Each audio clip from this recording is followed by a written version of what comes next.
सभी का स्वागत है हमारे YouTube चैनल शिव शक्ति धारा पर। गुरुवार व्रत कथा। देवगुरु बृहस्पति को बुद्धि और शिक्षा का कारक माना जाता है। गुरुवार को बृहस्पति देव की पूजा करने से धन, विद्या, मान सम्मान, प्रतिष्ठा के साथ ही मनोवांछित फल की प्राप्ति होती है। धार्मिक ग्रंथों के अनुसार गुरुवार को भगवान बृहस्पति की पूजा का विधान है।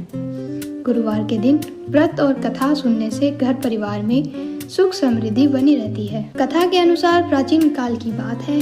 किसी राज्य में एक बड़ा प्रतापी और दानी राजा राज करते थे। वह हर गुरुवार को व्रत रखकर दीन दुखियों की मदद करके पुण्य प्राप्त करता था, परंतु ये बात उसकी रानी को अच्छी नहीं लगती थी। वह न तो व्रत करती थी, न ही दान पुण्य में विश्वास रखती थी। इतना ही नहीं, वह राजा को भी ऐसा करने से मना करती थी। एक समय की बात है, राजा शिकार खेलने के लिए वन गए। घर पर रानी और दासी थी। उसी समय गुरु बृहस्पति देव साधु का रूप धारण कर राजा के दरवाजे पर भिक्षा मांगने आए। साधु ने जब रानी से भिक्षा मांगी तो वह कहने लगी, हे साधु महाराज, मैं इस दान और पुण्य से तंग आ गई हूँ। आप कोई ऐसा उपाय बताएं जिससे कि सारा धन नष्ट हो जाए और मैं आराम से रह सकूं। इतना सुनकर बृहस्पति देव ने कहा, हे देवी, तुम बड़ी विचित्र हो। संतान और धन से कोई दुखी होता है? अगर अधिक धनी है तो इसे शुभ कार्य में लगाओ, कुंवारी कन्याओं का विवाह कराओ, विद्यालय में बाग बगीचों का निर्माण करवाओ, जिससे तुम्हारे दोनों लोग सुधरेंगे। परंतु साधु की इन बातों से रानी को खुशी नहीं हुई। उसने कहा कि मुझे ऐसे धन की आवश्यकता ही नहीं जिसे मैं दान दूं और जिसे संभालने में मेरा सारा समय नष्ट हो जाए। तब साधु ने कहा, अगर तुम्हारी ऐसी इच्छा है तो मैं जैसा तुम्हें बताता हूँ तुम वैसा ही करो। गुरुवार के दिन तुम घर को गोबर से लीपना, अपने बालों को पीली मिट्टी से धोना, राजा से हजामत बनाने को कहना, भोजन में मांस मदिरा का प्रयोग करना, कपड़े धोबी के यहाँ धुलवा देना। इस प्रकार 7 बृहस्पतिवार करने से तुम्हारा समस्त धन नष्ट हो जाएगा। इतना कहकर साधु के रूप में बृहस्पति देव अंतर्धान हो गए। साधु की कही बातों को पूरा करते हुए रानी को केवल 3 ही बृहस्पतिवार बीते थे कि उसकी संपत्ति नष्ट हो गई। भोजन के लिए राजा का परिवार तरसने लगा। तब एक दिन राजा ने रानी से बोला कि हे रानी, तुम यहीं रहो, मैं दूसरे देश को जाता हूँ, क्योंकि यहाँ पर सभी लोग मुझे जानते हैं, इसलिए मैं कोई छोटा कार्य नहीं कर सकता। ऐसा कहकर राजा दूसरे देश में चला गया। वहाँ वह जंगल से लकड़ी काट कर लाता और शहर में बेचता। इस तरह वह अपना जीवन व्यतीत करने लगा। इधर राजा के परदेश जाते ही रानी और दासी दुखी रहने लगी। एक बार जब रानी और दासी को 7 दिन तक भोजन के बिना रहना पड़ा तो रानी ने अपनी दासी से कहा, हे दासी, पास के ही नगर में मेरी बहन रहती है, वह बड़ी धनवान है, तू उसके पास जा और कुछ ले आ ताकि थोड़ी बहुत गुजर बरस हो जाए। दासी रानी की बहन के पास गई। उस दिन गुरुवार था और रानी की बहन उस समय बृहस्पतिवार व्रत की कथा सुन रही थी। दासी ने रानी की बहन को अपनी रानी का संदेश दिया, लेकिन रानी की बहन ने कोई उत्तर नहीं दिया। जब दासी को रानी की बहन से कोई उत्तर नहीं मिला तो वह बहुत दुखी हुई और उसे क्रोध भी आया। दासी ने वापस आकर रानी को सारी बात बता दी। ये सुनकर रानी ने अपने भाग्य को कोसा।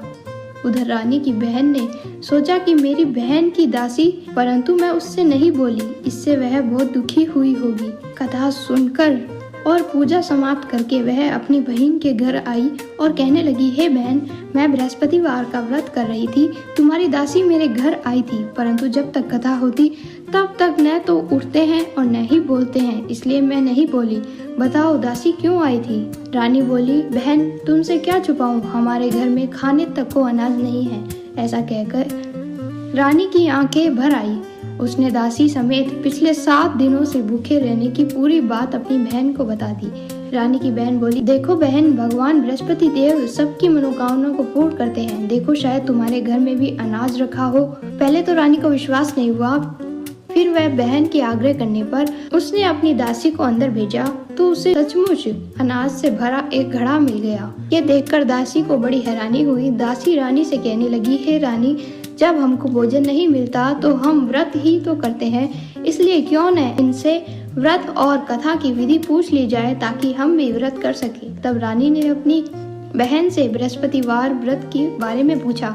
उसकी बहन ने बताया, बृहस्पतिवार के व्रत में चने की दाल और मुनक्का केले की जड़ में अर्पित करके तथा दीपक जलाएं, व्रत कथा सुने और पीला भोजन ही करें। इससे बृहस्पति देव और भगवान विष्णु प्रसन्न होते हैं। इस व्रत और पूजा की विधि बताकर रानी की बहन अपने घर को लौट गई। 7 दिन बाद जब गुरुवार आया तो रानी और दासी ने व्रत रखा।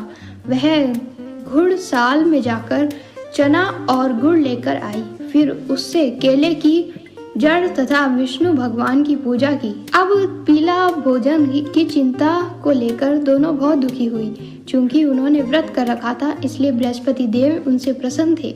वह एक साधारण व्यक्ति का रूप धारण कर दोनों थालों में पीला भोजन दासी को दे दिए। भोजन पाकर दासी प्रसन्न हुई और फिर रानी के साथ मिलकर भोजन ग्रहण करने लगी। उसके बाद वह सभी गुरुवार को व्रत और पूजा करने लगी। बृहस्पति देव की कृपा से उनके पास फिर से धन संपत्ति आ गई, परंतु रानी फिर से पहले की तरह आलस्य करने लगी। तब दासी बोली, देखो रानी, तुम पहले भी इस प्रकार का आलस्य करती थी। तुम्हें धन रखने में कष्ट होता था, इस कारण सभी धन नष्ट हो गया। अब जब देव बृहस्पति की कृपा से धन मिला है तो तुम्हें फिर से आलस्य होने लगा। रानी को समझाते हुए दासी कहती है कि बड़ी मुसीबतों के बाद हमने ये धन पाया है, इसलिए हमें दान पुण्य करना चाहिए, भूखों को भोजन कराना चाहिए और धन को शुभ कार्यों में खर्च करना चाहिए। इससे तुम्हारे कुल का यश बढ़ेगा, स्वर्ग की प्राप्ति होगी और पितृ प्रसन्न होंगे। दासी की बात मानकर रानी अपना धन शुभ कार्यों में खर्च करने लगी।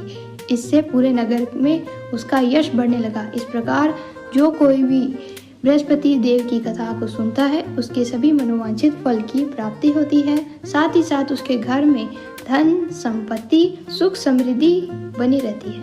ओम नमः शिवाय।